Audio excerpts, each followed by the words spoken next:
E aqui no estúdio nós conversamos agora com o Procurador-Geral de Justiça, Olímpio de Sá Sotomayor Neto, que comanda as investigações sobre a Assembleia no Ministério Público. Uma boa tarde para o senhor.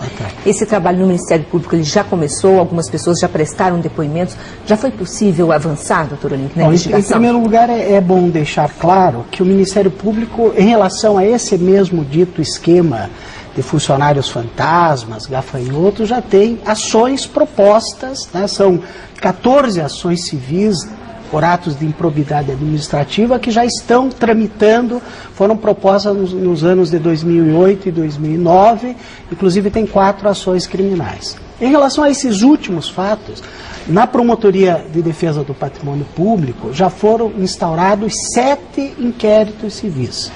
Em razão dessa instauração, nós já requisitamos da Assembleia Legislativa os documentos necessários, as fichas funcionais daquelas pessoas que foram mostradas nas reportagens como constando, né, servidores da Assembleia Legislativa e que sequer sabiam dessa situação, daqueles que teriam participado de um plano de aposentadoria voluntária e que estavam lá ainda, né, no rol dos indícios claros de crime, na sua opinião? Não, esses fatos todos são figuras penais, né, porque significa desvio do recurso público. E os diretores estão colaborando com o Ministério Público? Eles estão ficando calados durante os depoimentos? Como é que está sendo isso? O que eu gostaria também nesse passo, né, de esclarecer alguns pontos que me parecem importantes. Algumas até declarações que foram a mim atribuídas que eu não fiz, como, por exemplo, dizer que eu sou amigo de infância do presidente da Assembleia Legislativa, que não há possibilidade cronológica, ele é 6 anos mais velho que eu, nós não teríamos condições. Ao mesmo tempo, foi noticiado que o Procurador-Geral diz que o presidente da Assembleia não é suspeito. O que eu quero dizer é que ninguém está imune às investigações do Ministério Público. Todos aqueles que praticaram qualquer tipo de ilicitude, de irregularidade, serão objeto das investigações do Ministério Público. E por isso mesmo, colaborar com o Ministério Público não é um favor, é um dever legal, um dever legal, especialmente quando se trata de servidor público. E eles estão colaborando, professor? A informação que eu dou agora é de que eu recebi as informações dos promotores que ouviram já diretores da Assembleia Legislativa e que um deles, que é o diretor de pessoal, se reservou, entre aspas, né, ao direito de permanecer calado. Eu estou hoje mesmo encaminhando à presidência da Assembleia uma recomendação do afastamento imediato desse diretor. O senhor pode dizer quem é ou prefere não tornar público? Não, é o diretor de pessoal, se não me engano, o nome dele é Cláudio Marques. Porque quem se recusa a prestar depoimento arguindo uma possibilidade constitucional é porque aquilo que ele vai dizer pode incriminá-lo.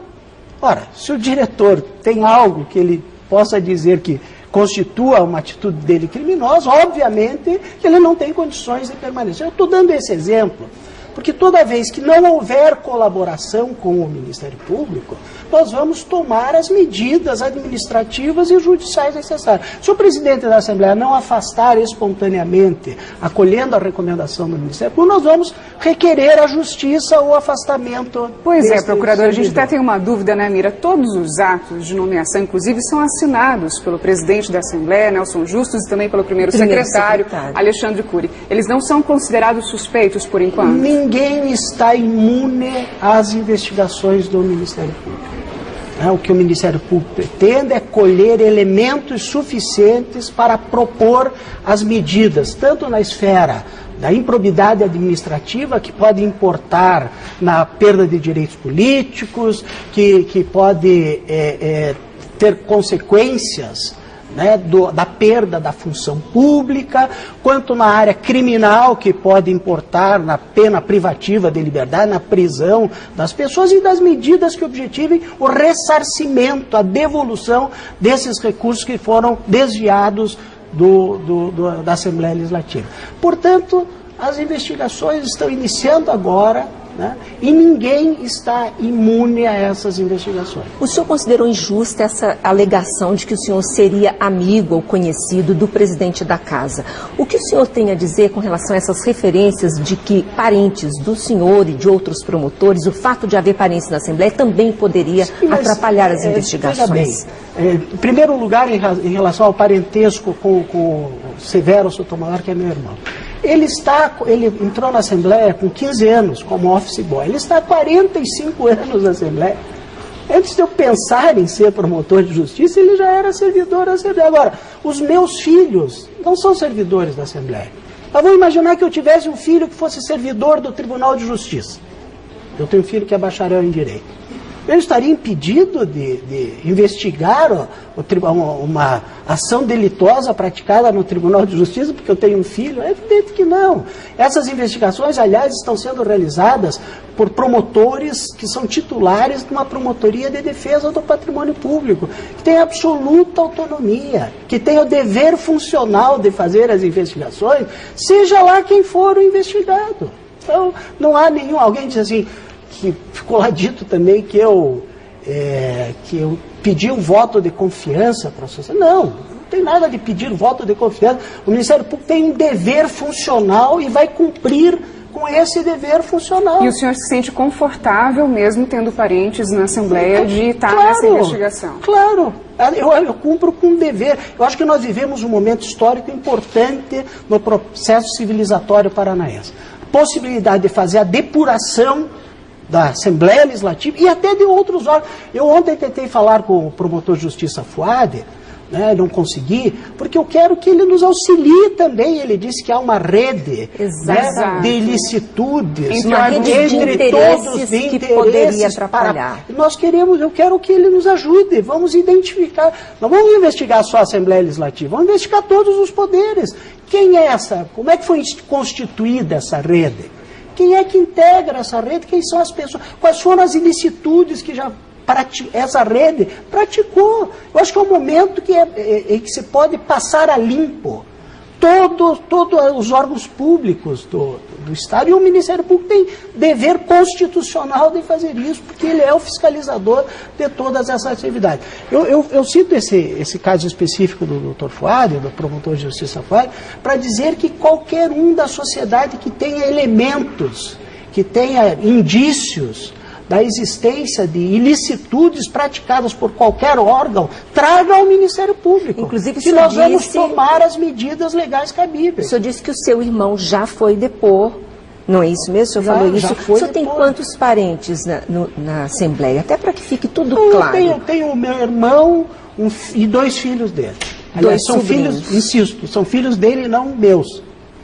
O senhor está confiante que essa investigação vai, de fato, acabar com toda essa situação na Assembleia do Paraná? Eu estou dizendo que essa crise permite, né, nós avançarmos no processo civilizatório da sociedade paranaense. É a oportunidade que as pessoas de bem têm para uma interferência positiva no sentido da depuração de todos os órgãos públicos. Eu não quero mais me sentar apenas na Assembleia Legislativa, até desses outros que foram aqui mencionados e que todas as notícias de ilicitudes, de crimes praticados, interessam ao Ministério Público para cumprir o seu papel institucional. Nós temos os promotores da área do patrimônio público, estão todos eles atuando nessa questão da Assembleia Legislativa, os promotores que atuam no GAECO, no Grupo Especial de Combate à Criminalidade, também estão atuando, estão identificando aquelas pessoas que foram noticiadas como servidores fantasma. Quer dizer, o Ministério Público está dedicando o melhor dos seus esforços para que haja uma resposta. Isso é um dever de honra institucional, para que haja uma resposta, que haja uma resposta para...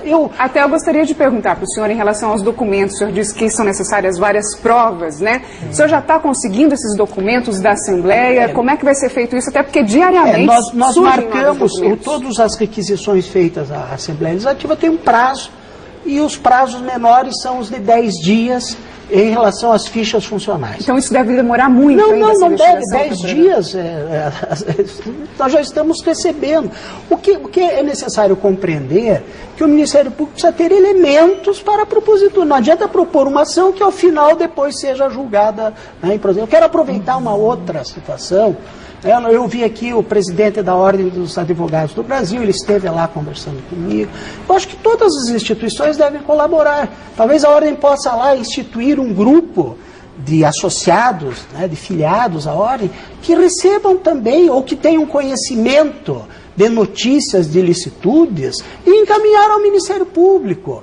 Eu acho que agora é um momento em que todas as entidades da sociedade podem se unir e podem colaborar no sentido de trazer elementos para o Ministério Público cumprir o seu dever institucional de fazer a perseguição desses delitos e ver punidos os responsáveis. E nós queremos ver esse resultado, inclusive com a preocupação de recomposição. Nós temos aí crianças abandonadas, temos pessoas que não têm acesso à saúde, que não têm acesso à educação, e não se pode admitir, portanto, sangria dos recursos públicos, exatamente desses que depois fazem falta para a implementação das políticas sociais públicas.